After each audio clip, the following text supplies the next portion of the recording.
আরামদায়ক যাত্রার বাহন থেকে স্লিপার বাস এখন অশ্লীলতার বাহনে পরিণত হয়েছে। তরুণ তরুণীদের জন্য স্লিপার বাস এখন নোংরামি করার গোপন আস্তানা। সম্প্রতি এমনই একটি ঘটনা সামনে এনেছেন এক স্লিপার বাস চালক। তিনি জানিয়েছেন, যাত্রীদের সামনে বসেই এক কাপল এমন কিছু করছিলেন যা সম্মানজনক যাত্রার সাথে কোনোভাবেই যায় না।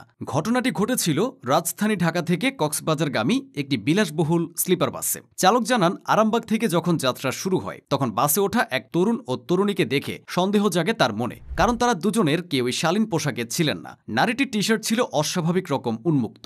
যদিও যাত্রীদের সার্বিক দিক চিন্তা করে তিনি তখন কিছু বলেননি, কিন্তু যাত্রা শুরু হওয়ার কিছুক্ষণের মধ্যেই যাত্রীরা অস্বস্তিকর শব্দের প্রতিবাদ শুরু করেন। কেউ কেউ তখন জানান, ওই তরুণ তরুণী অতিরিক্ত ঘনিষ্ঠ হয়ে এবং অস্বস্তিকর পরিবেশ সৃষ্টি করে অন্যদের যাত্রায় নেতিবাচক প্রভাব ফেলছেন। এই খবর পেয়ে সুপারভাইজার তাদের কাছে গিয়ে শালীন আচরণ বজায় রাখার অনুরোধ জানান, কিন্তু সেই অনুরোধে ক্ষিপ্ত হয়ে ওঠেন ছেলেটি। তিনি রীতিমতো হুমকি দিয়ে বলেন, তারা টাকা দিয়ে টিকিট কিনেছেন, তাই নিজেদের সিটে যা খুশি তাই করার অধিকার রাখেন।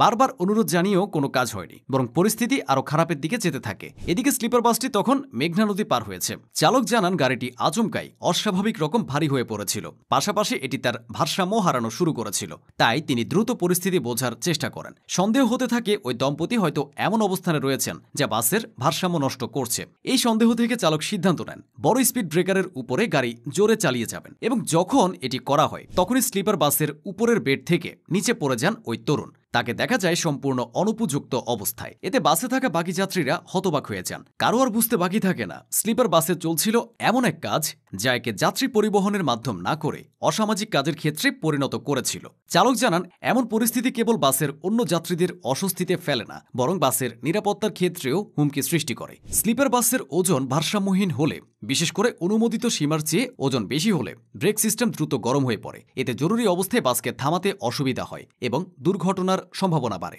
এছাড়াও অতিরিক্ত চাপ পড়লে বাসের টায়ার দ্রুত ক্ষয়প্রাপ্ত হয়। এতে টায়ার ফেটে যেতে পারে বা বিস্ফোরণের ঝুঁকিও তৈরি হয়। স্লিপার কাঠামো যদি অতিরিক্ত চাপে ক্ষতিগ্রস্ত হয় তাহলে যাত্রীদের জন্য সেটা ভয়ানক বিপদের কারণ হয়ে দাঁড়ায়। চালকের মতে, কিছু যাত্রীর অবিবেচক এবং দায়িত্বজ্ঞানহীন আচরণের কারণে পুরো স্লিপার বাস পরিবহন ব্যবস্থাটির ভাবমূর্তি ক্ষতিগ্রস্ত হচ্ছে।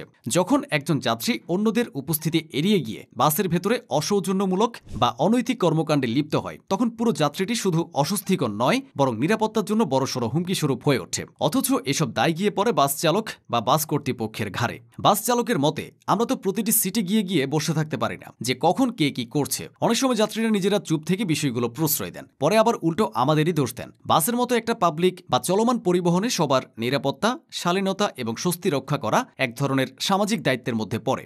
বিশেষ করে স্লিপার বাস যেহেতু রাতের যাত্রায় ঘুমিয়ে যাওয়ার সুযোগ দেয়, সেখানে আরও সংবেদনশীলতা প্রয়োজন। অথচ কিছু